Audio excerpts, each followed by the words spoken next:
যেগুলো আছে সেগুলোই থাকবে। এখানে আরেকটা ম্যাগনেটিক কন্ডাক্টর নিলাম। এই ম্যাগনেটিক কন্ডাক্টরে তো তিনটা নরমালি ওপেন থাকবেই, তাই না? নিচে কমন করার জন্য তিনটা থাকবেই, তাই না? আমরা কি করব, এই লাইন 1টা লাইন 1 এর জায়গায় দিয়ে দিব। এই যে লাইন 1টা দিলাম, এই লাইন 1টা এই প্রথমেই দিই, সমস্যা নেই। হ্যাঁ এইটা দিয়ে দিই, এই লাইন 3টা দিয়ে দিই।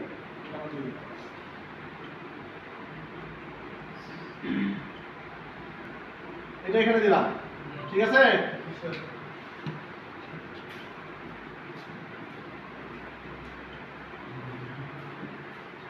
এটা এখানে দিলাম, কোনো সমস্যা আছে?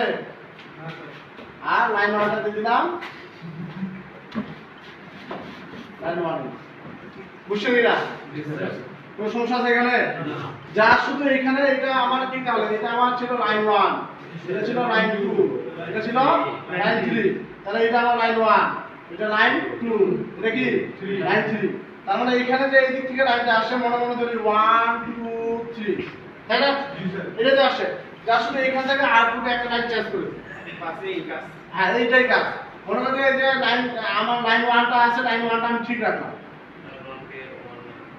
লাইন 1টা 1 এ দিয়ে দিলাম, কোনো সমস্যা আছে? নাই। তারপর আমি কি করব, এই যে লাইন 2টা আছে এটা লাইন 3 দিয়ে দিলাম, ঠিক আছে? আর এই যে লাইন 3টা আছে এইটা 2 দিয়ে দিলাম। তার মানে আমাকে এই দুটাকে কন্ট্রোল করলে আমার রিভার্স ফরওয়ার্ড হয়ে যাবে। তাহলে আউটপুটে সময়টা তারটা ঠিক রাখা লাগবে। হ্যাঁ আউটপুটে এই পুরো করতে পারবেন, সমস্যা নেই। ওই লাইনটা যদি পুরো করেন তাহলে সমস্যা হবে না। বুঝছেন কি না? তো এখানে ওইটাই কিন্তু আপ করে দেওয়া আছে, ঠিক আছে?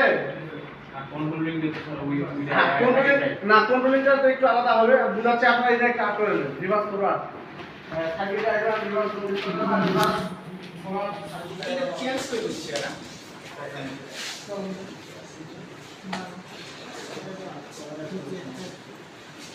এই ডায়াগ্রামে চেঞ্জ কি রিভার্স করা